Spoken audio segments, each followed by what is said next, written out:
Folks, just wanted to make this quick video about assessing your posture. I've been getting a lot of great feedback from the blog, and one of the questions that I commonly get is people having trouble determining which of the bad postures they fall into.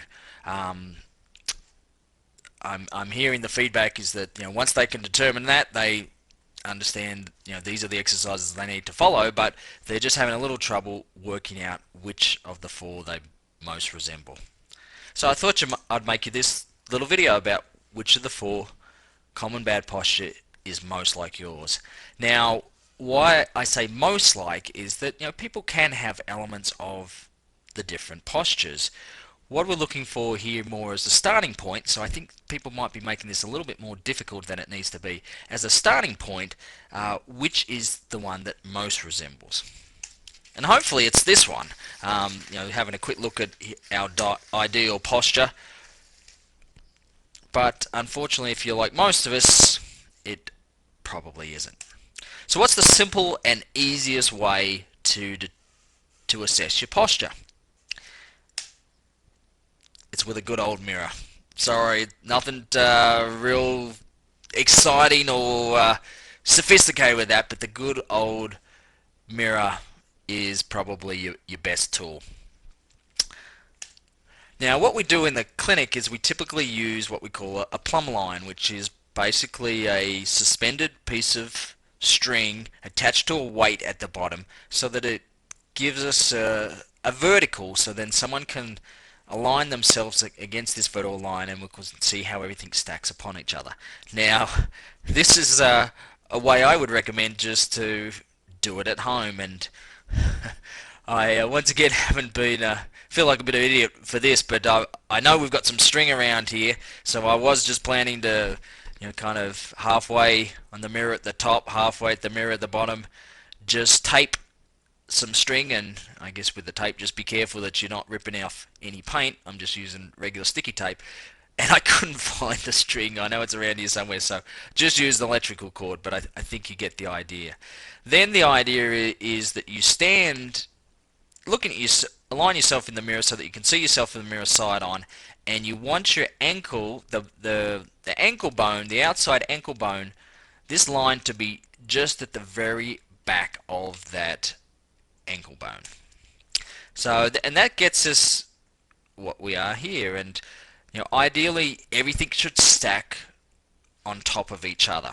So if we line up at the bottom there, then you want to see where's that line at the, and it should pass through just the very back or just behind the ear, middle of the shoulder.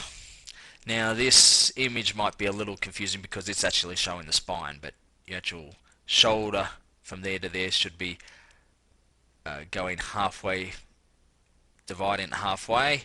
The line should hit the bony bit of your hip, so just have a feel of your hip, and should go straight through the middle of the knee. What some people also do is just put a little mark on those spots, maybe not the one on your ear, but on your shoulder, your hip, and your knee, so that it's easy to tell when you look in the mirror. So now that you've done that, you've got your results. Now what? So let's have a look at the four different postures, and we'll talk about them a little bit.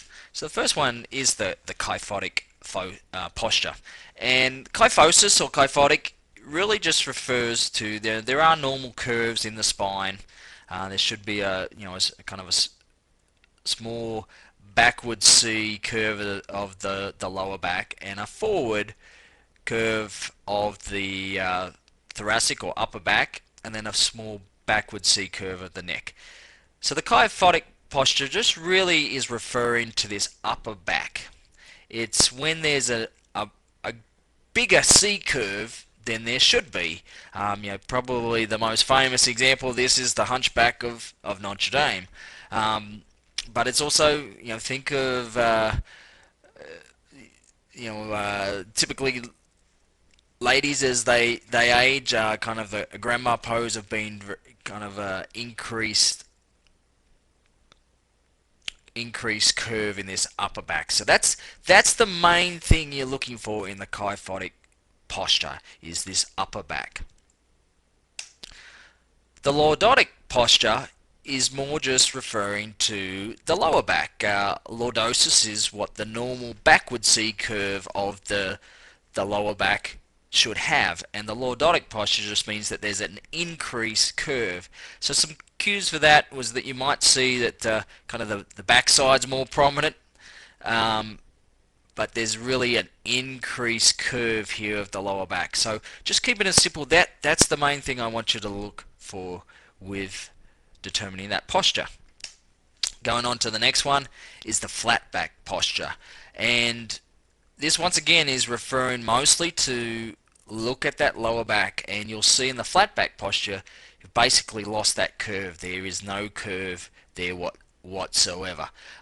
You might find that the head kind of comes forward, so it might look like you have an increased curve here in the upper back, but that's just more compensation of having to have the head forward a little bit because you've lost that curve in the lower back. So that's kind of the main thing to look for there, is do you have a nice curve in the lower back, or is it pretty flat?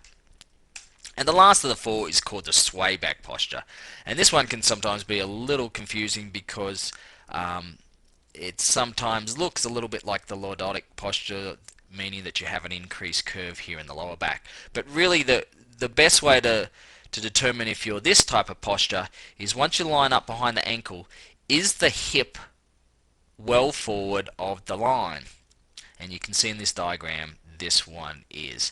So if the hip is well forward, then as a compensation you are probably leaning back somewhat to stop you from toppling forward. So that's the main thing, and probably the biggest piece of advice I can give you for helping determine the sway back posture is look for the position of the hip compared to the vertical at the ankles. So that's it. That's a couple of little tips for helping determine which posture you are. Like I said, keep it simple.